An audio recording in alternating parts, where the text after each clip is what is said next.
Iran के विदेश मंत्री अब्बास अरागची ने कहा कि स्ट्रेट ऑफ हॉर्मुज खुला है। यह सिर्फ उन्हीं टैंकर्स और शिप के लिए बंद है जो हमारे दुश्मनों से जुड़े हुए हैं, वो देश जो हम पर हमला कर रहे हैं और उनके सहयोगी देश। बाकी देशों के लिए तो रास्ता खुला हुआ है। हॉर्मुज स्ट्रेट में फंसे जहाजों को लेकर ट्रंप परेशान। यूरोपीय देश के भी जहाज फंसे हुए हैं। लेकिन आप पीएम मोदी की डिप्लोमेसी देखिए बॉस। भयंकर युद्ध के बीच भारत ने अपने 2 जहाजों को स्ट्रेट ऑफ हॉर्मुज से पार करवा दिया। दोनों जहाज एलपीजी लेकर आ रहे हैं। इसमें शिवालिक नाम का एक जहाज गुजरात के मुद्रा पोर्ट पर आ भी चुका है। एक नंदा देवी जहाज भी है जिसके कल सुबह तक आने की उम्मीद है। दोनों एलपीजी जहाज हैं जो भारत आ रहे हैं। तो जो लोग ये सवाल खड़े कर रहे थे कि भारत किधर है, नहीं है, ईरान के लिए नहीं बोला, उसको बोला, इसको बोला, आज की डेट में ईरान के स्ट्रेट ऑफ हॉर्मुज से होते हुए 2 जहाज आ गए एलपीजी लेकर। तो पर्दे के पीछे बहुत खेल होता है बॉस। हर चीज सामने सामने हो जरूरी नहीं। और हमने आपको पाठशाला में बताया था कि मिडिल ईस्ट में करीब 1 करोड़ 96 लाख 1 करोड़ भारतीय रहते हैं। नरेंद्र मोदी उनके हित नहीं छोड़ सकते। उधर इजराइल है जिससे भारत की दोस्ती है, उसको भी नहीं छोड़ सकते। इधर ईरान है जिसके साथ क्या गलत हुआ नहीं हुआ उसको देखते हुए उससे भी बातचीत चल रही है। और उसका नतीजा है कि भाई हमारे जहाज आ रहे हैं। जब दुनिया के बड़े बड़े देशों के जहाज स्ट्रेट ऑफ हॉर्मुज में फंसे हैं, भारत अपने लोगों को, अपने जहाजों को, सबको सुरक्षित वापस ला रहा है। आप देखिए कि भारत का एक और जहाज जग लाडकी भी स्ट्रेट ऑफ हॉर्मुज से सुरक्षित गुजर गया है। यह जहाज 80,000 टन से ज्यादा क्रूड ऑयल लेकर यूएई से आ रहा है। हालांकि अभी भी स्ट्रेट ऑफ हॉर्मुज में भारत के 22 जहाज फंसे हुए हैं और उनको सुरक्षित निकालने के लिए तमाम प्रयास चल रहे हैं।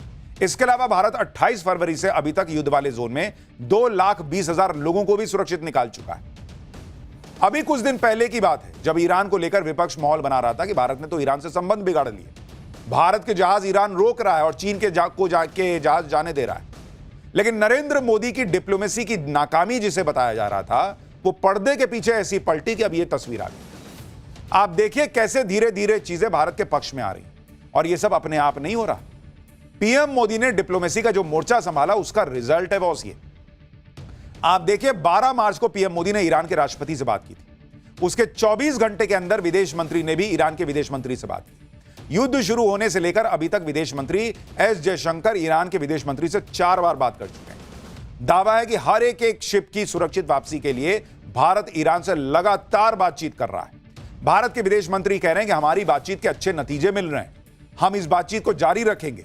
उधर ईरान के विदेश मंत्री ने भी कहा है कि भारत से किसी डील के तहत यह सब नहीं हो रहा, बल्कि भारत और ईरान के पुराने संबंधों के आधार पर यह सब हो रहा है। तो आप नरेंद्र मोदी से नफरत कर सकते हैं, किसी को नहीं पसंद आ सकते हैं, विपक्ष की पॉलिटिक्स हो सकती है, लेकिन यह मोदी की बात नहीं है बॉस। ये एलपीजी नरेंद्र मोदी के घर में नहीं जाएगा जो आ रहा है। यह क्रूड ऑयल जो आ रहा है, यह मोदी के घर में नहीं जाएगा। यह आपके हमारे काम आने वाला है। और इसलिए यह भारत की जीत है कि अगर वहां से हमारे जहाज आ रहे हैं। लेकिन ये जहाज आ रहे हैं, वो कितनी राहत देंगे वो अभी आगे बताऊंगा। एक तरफ तो डिप्लोमेसी से भारत वो अचीव कर रहा है जो दूसरे देश अचीव नहीं कर पा रहे। दूसरी तरफ डोनाल्ड ट्रंप है जिनके मुंह से डिप्लोमेसी की बातें नहीं बल्कि सब कुछ तहस नहस कर देने की बातें अब भी निकल रही। जिस वक्त लग रहा था कि ट्रंप ईरान युद्ध को अब खत्म करना चाहते हैं, उसी वक्त ट्रंप ने ईरान के खार्ग आइलैंड पर अटैक कर दिया, सबसे बड़ा अटैक, और युद्ध को और भड़का दिया। खार्ग आइलैंड पर अमेरिका ने उसी दिन बड़ा अटैक किया जिस दिन ट्रंप ने गाली बकते हुए ईरान को कहा था कि आज देखना इनका क्या करता हूं। इसी दिन अमेरिका ने खार्ग आइलैंड को पहली बार अटैक किया, जिसकी तस्वीरें आपको दिखा रहा हूं। जबकि इससे पहले अमेरिका ने 2 हफ्ते के युद्ध में खार्ग आइलैंड को छुआ भी नहीं था। यानी जब ट्रंप को कुछ समझ में नहीं आया क्या करूं, तो वो खार्ग आइलैंड में घुस गए। ट्रंप ने खार्ग आइलैंड को इसलिए नहीं छुआ था क्योंकि ईरान का 90% तेल खार्ग आइलैंड से निर्यात होता है। यहीं पर ईरान की स्टोरेज फैसिलिटी और टैंकर लोडिंग टर्मिनल और पाइपलाइन भी यहीं पर मौजूद है। कुल मिलाकर यह खार्ग आइलैंड ईरान की लाइफलाइन है। लेकिन ट्रंप ने इसे पहले इसलिए नहीं छुआ क्योंकि इससे युद्ध और भड़क जाता, दुनिया में तेल का संकट बढ़ जाता। लेकिन अब ट्रंप युद्ध में ऐसा फंसे हैं कि उन्हें आखिर में आकर खार्ग आइलैंड पर अटैक करना पड़ा। यह दिखाना पड़ा कि ईरान वॉर में उनके पास अभी भी पत्ते बचे हुए। लेकिन आप यह भी देखिए कि अमेरिका ने खार्ग आइलैंड में अटैक किया तो वहां के तेल को निशाना नहीं बनाया, बल्कि वहां सैन्य ठिकानों को निशाना बनाया। क्योंकि डोनाल्ड ट्रंप को अब भी अंदर ऐसे चुन्नू सी उम्मीद है कि कल को हम घुसेंगे और ये तेल लूट लेंगे। तो तेल नहीं फोड़ते हैं, बिजनेसमैन आदमी है बॉस। उन्होंने ईरान को मैसेज दिया कि देखो मैं यहां मार सकता हूं। ईरान झुकने वाला है, उसके बावजूद नहीं झुका। अमेरिका ने खार्ग आइलैंड में समंदर में बिछाने वाली बारूदी सुरंगों की फैक्ट्री, मिसाइल स्टोरेज बंकर और दूसरे सैन्य ठिकानों पर बम गिरा दिए, लेकिन ऑयल इंफ्रास्ट्रक्चर को निशाना नहीं बनाया। डोनाल्ड ट्रंप तेल छुएंगे, तेल में का ही तो असली खेल है। ट्रंप की नजरें ईरान के खार्ग आइलैंड पर टिकी हुई और खार्ग आइलैंड पर और हमले की वो धमकी दे रहे हैं। ट्रंप ने कहा कि सिर्फ मजे के लिए अमेरिका खार्ग आइलैंड पर और हमले कर सकता है। सुन रहे हैं आप? इस आदमी का आप लेवल देखिए सोचने का। कह रहा है कि मैं मजे के लिए मार सकता हूं। ऐसी धमकी देकर ट्रंप ईरान पर प्रेशर बढ़ा रहे हैं कि स्ट्रेट ऑफ हॉर्मुज खोलो। इसके अलावा यह भी दावा है कि अमेरिका 2500 सैनिक भी ईरान की धरती पर उतार सकता है। इस फैसले को लेकर यह बातें हो रही हैं कि क्या ट्रंप खार्ग आइलैंड पर कब्जा करने में लगे हुए हैं। जो हमने आपको कहा था कि इस आदमी के दिमाग में घूम फिर के पैसा पैसा पैसा चलता है। वो दुनिया को नाटक करके बताता है कि अमेरिका दुनिया को बचाने के लिए ईरान में घुस रहा है, रिजीम चेंज करना चाहता है, वो परमाणु हथियार रोकना चाहता। अरे कुछ नहीं रोकना चाहते, तुम खाली लूटना जानते हो। अमेरिका, तुम खाली तेल लूटना जानते हो और एक बार तेल के बहाने घुसे तो जो मिलता है लूट के निकलते हो। तो ये तमाशा दुनिया को दिखाना कि हम दुनिया का भला कर रहे हैं। अभी इनके प्रवक्ता से पूछा गया कि भाई दूसरे देश को क्यों घुसना चाहिए आपकी मदद के लिए, आप उनसे तो पूछ के गए नहीं थे। तो वो कह रही है इनकी प्रवक्ता कि भाई हम दुनिया के लिए ना लड़ रहे हैं। अरे बाप रे, दुनिया के लिए लड़ रहे हैं, हमसे पूछ के लड़े हो तुम।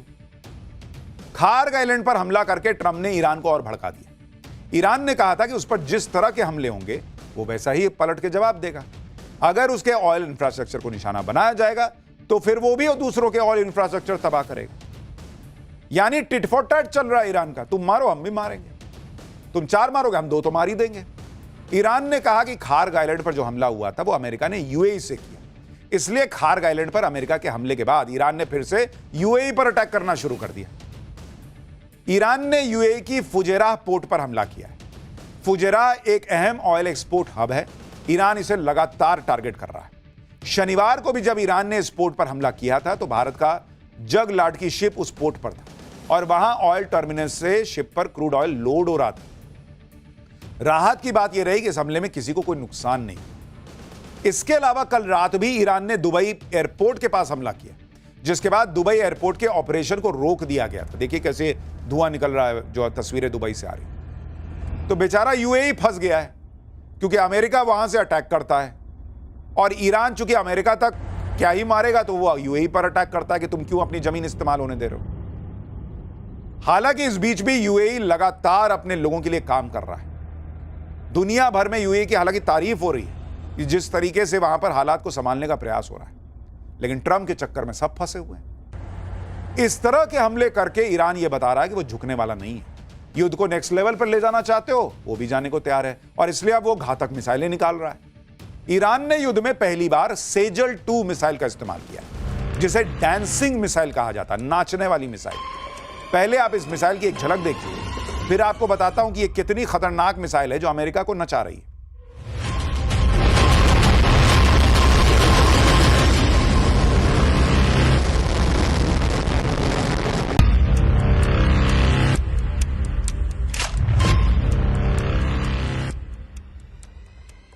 ईरान की नई मिसाइल को डांसिंग मिसाइल इसलिए कहा जाता है क्योंकि दावा है कि यह हवा में नाचती हुई दिशा बदलती है, जिससे आयरन डोम, पेट्रियट या थार्ड जैसे एयर डिफेंस सिस्टम इसे रोक पाने में हांफ जाते हैं। इस मिसाइल की रेंज 2000 किलोमीटर की। इसमें 700 से 1000 किलो तक का वॉरहेड लगाया जा सकता है। यह मिसाइल मोबाइल लॉन्चर से दागी जा सकती है, जिससे इसे जल्दी और कहीं से भी लॉन्च किया जा सकता है।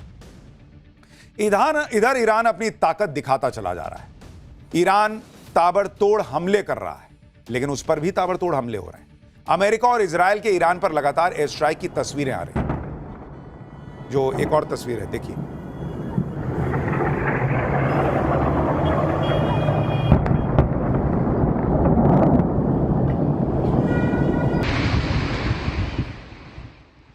तो ये युद्ध तो रुकने से रहा, अभी फिलहाल तो लग नहीं रहा। डोनाल्ड ट्रंप को जब मदद मांगने की नौबत आ गई है, तभी आप समझ जाइए कि ईरान जो है वो कैसे अपर हैंड लिए हुए है और ये मामला कितना भयावह होता जा रहा है। लेकिन पाठशाला में अब अगला चैप्टर, भाई यहां भी तो चल रहा है ना इसको लेकर बवाल। ममता सिलेंडर लेकर सड़क पर आ गई, संसद में अलग बवाल। पीएम मोदी के सामने सिलेंडर वाला महा चैलेंज कैसे खड़ा हुआ, सिलेंडर की गजब जमाखोरी, ताबड़तोड़ एक्शन, लेकिन पब्लिक को कितनी राहत मिल रही है? ग्राउंड रिपोर्ट क्या बता रही? सिलेंडर के बाद अब बढ़ने लगी महंगाई, ईरान अमेरिका युद्ध नहीं रुका तो क्या गजब होने वाला है। और बंगाल चुनाव में ममता ने सिलेंडर को बड़ा मुद्दा बना दिया। अब बीजेपी क्या कर पाएगी, क्या जवाब दे पाएगी, अब इसका चैप्टर। ईरान और अमेरिका आपस में लड़ रहे हैं, पीस दुनिया रही है। जिन देशों में तेल गैस की सप्लाई बाहर से होती है वो सब फंसे हुए हैं। और हमारे सामने तो बहुत बड़ा चैलेंज आ गया, क्योंकि एलपीजी को लेकर ऐसा कोहराम मचा कि सड़क से लेकर संसद तक बवाल होने लगा। राजनीति में अब भी एलपीजी को लेकर गजब घमासान मचा हुआ है। संसद में वो बवाल हो रहा है जो आपने पहले नहीं देखा होगा। ममता बनर्जी तो सिलेंडर लेकर सड़क पर आ गई। आज बंगाल में कल ही चुनाव का ऐलान हुआ है और आज ही गैस सिलेंडर का मुद्दा ममता बनर्जी ने उठाकर सड़कों पर गदर मचा दिया। आप देखिए, महिलाओं के साथ वो आ गई कि सिलेंडर कहां है भैया, बताओ मोदी जी।